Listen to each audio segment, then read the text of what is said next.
नमस्कार मित्रों, आज हम स्टील के बारे में कुछ बातें करेंगे।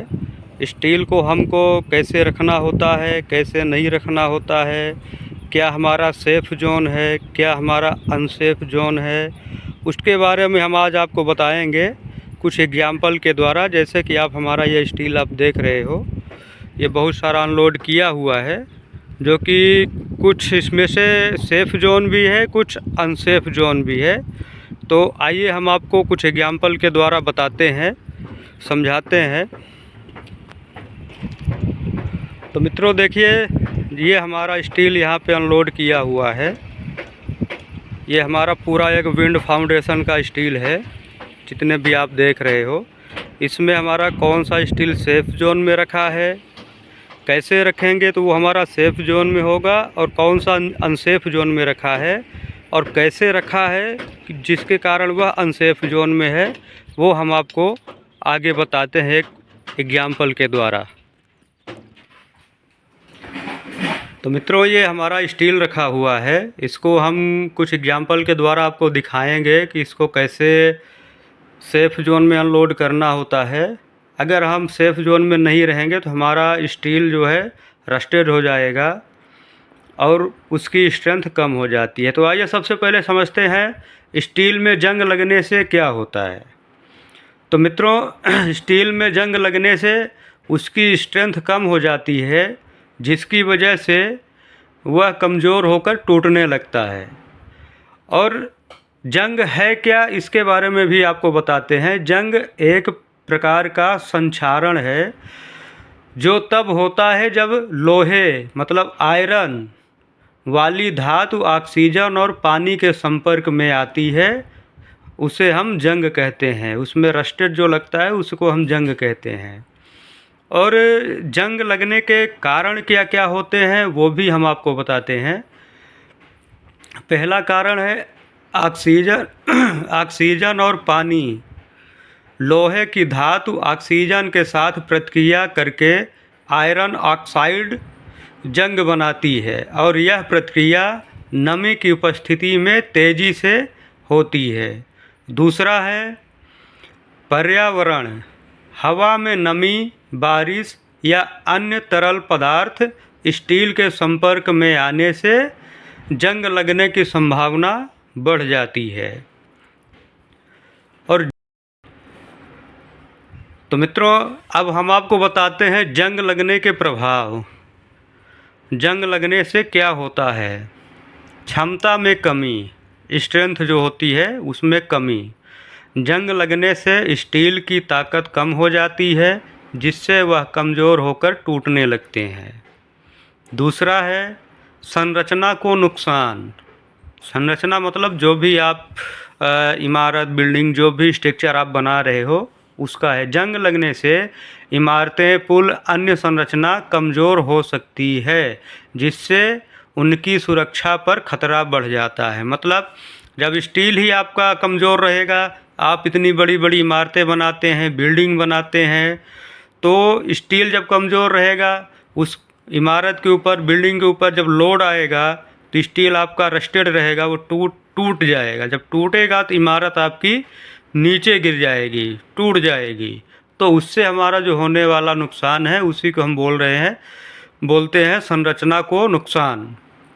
मतलब जैसे ब्रिज हो गया, ब्रिज में अगर आप रस्टेड स्टील लगा दिए, पुराना स्टील लगा दिए, उसकी स्ट्रेंथ कम है, जब उस पर बड़े बड़े गाड़ियों का लोड पड़ेगा तो वो स्टील अपना स्ट्रेंथ नहीं दे पाएगी जितना उसको देना चाहिए, क्योंकि वो रस्टेड है, जंग लगा हुआ है।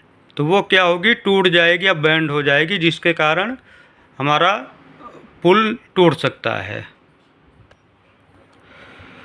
तो मित्रों, अब जंग लगने से बचाव हम इसको कैसे कर सकते हैं, कैसे इसको हम रखें कि जिससे हमारा इसमें जंग ना लगे। तो स्टील को जंग से बचाने के लिए पेंट, पॉलिश जैसी कोटिंग का उपयोग किया जा सकता है। अगर इसमें हम पेंट कोटिंग जैसा कर देंगे तो उसमें जंग नहीं लगता है। या इसमें हम सीमेंट का स्लरी बना के इसके ऊपर डाल देंगे, जिससे इस पर बारिश भी होगी, रात को ओस भी गिरती है, नमी भी इसमें रहती है, तो वो सीमेंट की स्लरी के कारण नहीं होता है, जंग रुक जाएगा। स्टील को डायरेक्ट ज़मीन पे ना रखें। जैसा कि मित्रों आपको बोला था कि डायरेक्ट लोग क्या करते हैं, स्टील को ऐसे ज़मीन पे रख देते हैं, ये नहीं करना है। स्टील के नीचे लकड़ी के बॉटम, कंक्रीट के ब्लॉक या तारपोलिन प्लास्टिक डालकर उस पर स्टील रखें। उससे क्या होगा, ज़मीन पे डायरेक्ट अगर हमारा टच नहीं होगा, स्टील उसके संपर्क में नहीं आएगा तो उसमें नमी नहीं आएगी। ज़मीन में रखने से उसमें नमी रहती है, नमी होने के कारण इसमें जंग लगता है। स्टील को मौसम के हिसाब से ऊपर और नीचे से कवर करना चाहिए। अगर बारिश का मौसम है या ठंडी का सीज़न है, उसमें भी बारिश ओस ज़्यादा गिरती है तो मित्रों इसको हम तारपोलिन प्लास्टिक से नीचे से भी रख सकते हैं, उसके ऊपर स्टील अनलोड कर दें, फिर इसको ऊपर से हम कवर कर दें, जिससे इसमें नमी ना जाए, नमी के संपर्क में ये ना आए स्टील हमारा, और हमारा जंग से इसको बचाया जा सकता है। तो मित्रों अब आपको हम एग्जाम्पल दिखाते हैं। जैसे ये हमारा स्टील ये डायरेक्ट ज़मीन पे, ये समझिए ज़मीन है, ज़मीन पे रखा है, ये हमारा हो गया अनसेफ जोन। ये ज़मीन के टच में आएगा, ज़मीन में मॉइस्चर रहता है, नमी रहती है, जिसके कारण यहाँ नीचे नीचे इसमें रस्ट लगना चालू हो जाएगा, जंग लगना चालू हो जाएगा। तो इसको हमको कैसे रखना पड़ता है वो हम आपको बताते हैं। पहला तो अपना हो गया, ये हमारा लकड़ी का बॉटम है, जैसा कि हमने अभी आपको वीडियो में बताया, ये लकड़ी का बॉटम है। इसको हमको क्या करना है, दोनों साइड बॉटम लगाना है, स्टील रखना है इसके ऊपर। अब देखिए हमारा स्टील जो है तो वो डायरेक्ट ज़मीन के टच में नहीं आ रहा है, ज़मीन के संपर्क में नहीं आ रहा है। ये हमारा हो गया सेफ जोन। अब इसमें भी मित्रों जैसे ये अभी आपको छोटी छोटी स्टील दिख रही है, बड़े बड़े स्टील होते हैं 12-12 मीटर के, उसमें कुछ लोग क्या करते हैं, एक फर्स्ट में एक एंड में 2 बॉटम लगा देंगे। तो उससे क्या होता है कि जब उसमें लोड तो ज़्यादा रहता ही है, तो वो ये बीच वाला हिस्सा क्या होता है, वो झुककर ज़मीन के टच में आ जाता है। तो उसके लिए मित्रों वो हमारा कोई मतलब नहीं रह जाता दोनों साइड बॉटम लगाने से, जब क्योंकि वो बीच में तो हमारा स्टील ज़मीन के टच में आ ही रहा है। तो उसके लिए हमको क्या करना पड़ता है, एक और बॉटम हमको बीच में देना पड़ता है, सेंटर में, ताकि यहाँ से भी ये ज़मीन के संपर्क में ना आए। और दूसरा मित्रों, अभी कुछ लोग क्या करते हैं कि स्टील बड़ी बड़ी रहती है, तो उसको क्या करेंगे कि एक ये बॉटम जैसे यहाँ पे है तो उसको यहाँ पे लगा देंगे, और ये वाला बॉटम और इधर लगा देंगे, और ये दोनों साइड की स्टील जो है वो डायरेक्ट ज़मीन पे टच रहती है। ज़मीन पे टच रहेगा तो फिर वही हमारा प्रॉब्लम होगा, जंग लगने वाला। तो इसके लिए हमको एंड में अच्छे से लगाना है कि ये वाली सलिया ज़मीन के टच में ना आए, इधर भी ऐसे लगाना है कि ये वाली सलिया हमारी ज़मीन के टच में ना आए। और तीसरा एक ये बॉटम, ये 3 बॉटम लगाना है अपने को, लकड़ी का है कि ब्लॉक का है, कंक्रीट का है, ऐसे लगाना है जिसके कारण हमारे स्टील में जंग ना लगे।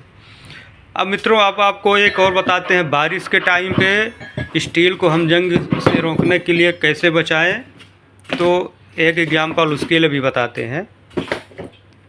ये हमारा प्लास्टिक है, जैसा कि आप देख रहे हो, ये प्लास्टिक है। स्टील को हम इसके ऊपर भी अनलोड कर सकते हैं, ऐसे अनलोड कर दिए, ऐसे प्लास्टिक मतलब तारपोलिन, आप जो भी जैसा आप बोलते हो आपकी लैंग्वेज में वो है। अब इसको, ये तो गर्मी के सीज़न के लिए सही है, बट अगर बारिश का टाइम है तो उसके लिए हमको क्या करना है, इसको ऊपर से भी कवर करना है। ये हो गया हमारा फुल्ली सेफ जोन, नीचे से ऊपर से भी कवर हो गया। अब हमारा स्टील में जंग लगने का कोई चांस नहीं है। तो मित्रों इस टाइप से हमको, या फिर एक काम और कर सकते हैं कि इसके लिए एक टीन का शेड बना लें, बड़ा सा एक शेड बनाएं, उसके अंदर ही हम स्टील को रखें, और अंदर रखेंगे तो उस नीचे एक प्लास्टिक तारपोलिन बिछा दें, या फिर लकड़ी का बॉटम हो गया, या फिर ब्लॉक हो गया, रख के वो शेड के अंदर रखेंगे। ये है लकड़ी का बॉटम, ऐसे आते हैं। शेड के अंदर रखने से क्या होगा कि ऊपर से हमारा कवर ही रहेगा, शेड बना रहेगा, और नीचे से ये हमारा सपोर्ट करेगा, तो हमारा स्टील पूरा एकदम सेफ रहेगा, उसमें जंग लगने की कोई संभावना नहीं होती है। तो मित्रों, ये छोटी सी जानकारी थी, हमने सोचा कि आपके बीच साझा करें। वीडियो अच्छा लगा हो तो लाइक, कमेंट, शेयर ज़रूर करिएगा। मिलते हैं फिर अगली वीडियो में। Thank you.